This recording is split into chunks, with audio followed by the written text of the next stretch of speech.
میرے رفیق حضرت خالد بن ولید نے بڑی بلند آواز میں کہا کہو رومی کتنے تھوڑے اور ہم کتنے زیادہ ہیں؟ تعداد کی نہیں ہوتی، طاقت اللہ کی مدد سے بنتی ہے۔ تعداد رومیوں کے پاس ہے، اللہ ہمارے ساتھ ہے۔ اللہ جس کا ساتھ چھوڑ دے وہ بہت کمزور رہ جاتا ہے۔ زیادہ تر مورخوں نے لکھا کہ سالار اور کماندار جب اپنی فوج میں گھوم پھر رہے تھے تو یہ آیت بلند آواز پڑھتے جا رہے تھے، کتنی ہی بار چھوٹی چھوٹی جماعتیں اللہ کے چاہنے سے بڑی بڑی جماعتوں پر غالب آئی ہیں۔ اللہ صبر اور استقامت والوں کا ساتھ دیتا ہے۔ قرآن پاک کی وہ آیت ہے سورہ بقرہ کی 249، وہ اگست سن 636 کے تیسرے پہر تیسرے دن رجب 15 ہجری کے دوسرے ہفتے کی ایک رات تھی۔ مجاہدین تمام رات عبادت الہی اور تلاوت قرآن پاک میں مصروف رہے۔ اللہ کے سوا کون تھا جو ان کی مدد کو پہنچتا؟ اکثر مجاہدین سورہ انفال کی تلاوت کرتے رہے۔ رومی محاذ بھی شب بھر بیدار رہا۔ وہاں پادریوں اور سپاہیوں کو عبادت اور دعا میں مصروف رکھا۔ دونوں طرف مشعلیں بھی جلتی رہی اور جگہ جگہ لکڑیوں پہ ڈھیر جلتے رہے تاکہ رات کو دشمن حملہ کرنے آئے تو آتا نظر آ جائے۔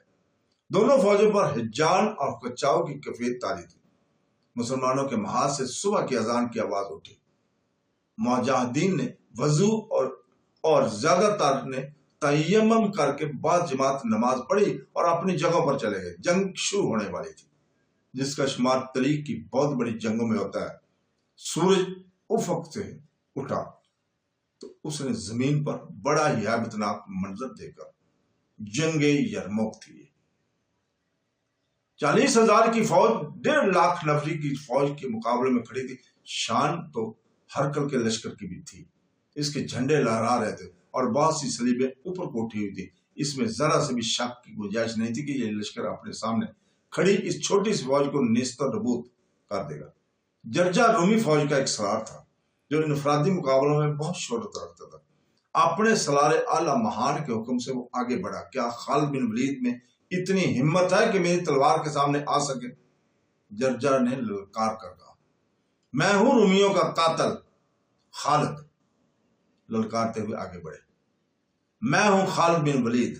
خالد بن ولید رضی اللہ تعالیٰ عنہ دونوں فوجوں کے درمیان جا کے رک گئے۔ انہوں نے تلوار نکال لی تھی لیکن جرجا نے تلوار نہ نکالی۔ وہ گھوڑے پر سوار آ رہا تھا۔ حضرت خالد بن ولید اپنے گھوڑے کو اس کے گھوڑے کے اتنے قریب لے گئے کہ دونوں گھوڑوں کی گردنیں مل گئیں۔ جرجا نے پھر بھی تلوار نہ نکالی۔ ابن ولید، جرجا نے کہا، جھوٹ نہ بولنا کہ جنگجو جھوٹ نہیں بولا کرتے، دھوکہ بھی نہیں دینا کہ اللہ نسل کے لوگ دھوکہ نہیں دیا کرتے۔ پوچھ اے دشمن اسلام۔ حضرت خالد بن ولید نے کہا، جنگجو جھوٹ نہیں بولے گا، دھوکہ نہیں دے گا۔ پوچھ کیا پوچھتے ہیں؟ کیا میں اسے سچ سمجھوں کہ تیرے رسول پاک صلی اللہ علیہ وسلم کو خدا نے آسمان سے تلوار بھیجی تھی؟ جرجا نے پوچھا، اور یہ تلوار تیرے رسول پاک صلی اللہ علیہ وسلم نے تجھے دی تھی؟ اور جب تیرے ہاتھ میں یہ تلوار ہوتی ہے تو دشمن شکست کھا کر بھاگ جاتا ہے، یہ سچ نہیں؟ حضرت خالد بن ولید نے کہا، پھر تو سیف اللہ کیوں کہلاتا ہے؟ جرجا نے پوچھا، پھر تو اللہ کی شمشیر کیوں بنا؟ سچ یہ ہے کہ اے دشمن اسلام، حضرت خالد بن ولید نے کہا، رسول اللہ صلی اللہ علیہ وسلم نے میری دیکھ زنی کی جوہر دیکھے تھے تو آپ صلی اللہ علیہ وسلم نے بے ساختہ کہا تو اللہ کی تلوار ہے۔ آپ صلی اللہ علیہ وسلم نے مجھے اپنی تلوار انعام کے طور پر دی تھی، اب نکال اپنی تلوار اور تو بھی اس کا مزہ چکھ لے۔ اگر میں تلوار نہ نکالوں تو پھر کہو لا الہ الا اللہ محمد رسول اللہ۔ حضرت خالد بن ولید نے کہا، تسلیم کر کے محمد صلی اللہ علیہ وسلم اللہ کے رسول ہے۔ میں ایسا کہنے سے انکار کر دوں تو کیا کرے؟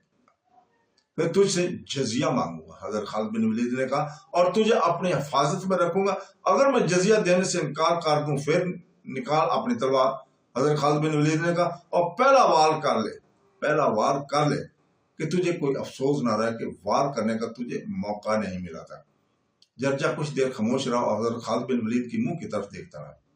اگر کوئی آج اسلام قبول کرے تو اس کو کیا درجہ دو گے؟ جرجا نے پوچھا، وہی درجہ جو ہر مسلمان کا ہے۔ حضرت خالد بن ولید نے کہا، اسلام میں کوئی بڑا کوئی چھوٹا نہیں، میں تیرے مذہب میں آنا چاہتا ہوں۔ جرجا نے کہا، میں اسلام قبول کرتا ہوں۔ حضرت خالد بن ولید کے چہرے پر حیرت کا بڑا گہرا تاثر آ گیا۔ کیا تو اپنے ہوش و حواس میں ہے اے رومی سالار؟ حضرت خالد بن ولید نے پوچھا ہاں ابن ولید، جرجا نے جواب دیا مجھے اپنے ساتھ لے جا۔ حضرت خالد بن ولید نے اپنا گھوڑا موڑا، جرجا نے اپنا گھوڑا خالد کے پہلو میں کر لیا اور وہ مسلمانوں کے محاذ میں آ گیا۔ حضرت خالد بن ولید نے اسے کلمہ پڑھایا اور وہ مسلمانوں کے محاذ میں شامل ہو گیا۔ مسلمانوں نے تکبیر کے نعرے بلند کیے اور رومی لشکر نے بڑی بلند آواز سے جرجا پر لان تان کی، لیکن جرجا کو کچھ اثر نہ ہوا۔ بڑی خون ریز جنگ شروع ہونے والی تھی اور جرجا اپنے لشکر کے خلاف لڑنے کے لیے تیار ہو گیا تھا۔ اگست 636 عیسوی مسلمانوں کے بڑے ہی سخت امتحان کا مہینہ تھا۔ رومیوں کا ایک سالار اسلام قبول کر کے مسلمانوں کے پاس آ گیا تھا۔ مسلمانوں نے خوشی کے نعرے تو بہت لگائے تھے، لیکن انہیں احساس تھا کہ دشمن کے ایک سالار کے ادھر آ جانے سے رومیوں کے اتنے بڑے لشکر میں ذرا سی بھی کمزوری پیدا نہیں ہوگی اور دشمن کے لڑنے کے جذبے میں بھی کوئی فرق نہیں آئے گا۔ مسلمانوں کو اتنے بڑے اور ایسے منظم لشکر کا سامنا پہلی بار ہوا تھا۔ اسلام کے لیے بڑا ہی خطرناک چیلنج تھا جو اسلام کے شدائیوں نے قبول کر لیا تھا۔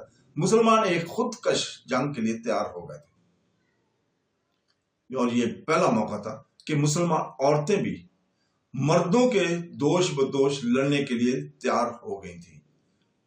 انہیں حضرت ابو عبیدہ رضی اللہ تعالیٰ نے تو یہ کہا تھا کہ خیموں کے ڈنڈے نکالیں اور پتھر اکٹھے کر لیں، اور جو مسلمان بھاگ کر پیچھے آئیں اس پر پتھر برسائیں، پتھر سے ماریں اور اس کے منہ پر ڈنڈے ماریں۔ لیکن عورتوں نے اپنے آپ کو جنگ میں کود پڑنے کے لیے بھی تیار کر لیا تھا۔ دونوں فوجوں کی نفری ان کے سامنے تھی۔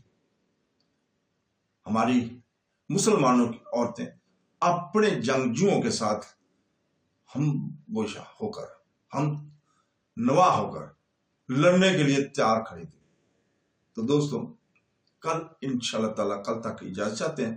کل ہم اگلی قسط 199 میں آپ کو خوش آمدید کہیں گے۔ کل تک کے لیے اجازت چاہتے ہیں۔ اللہ حافظ۔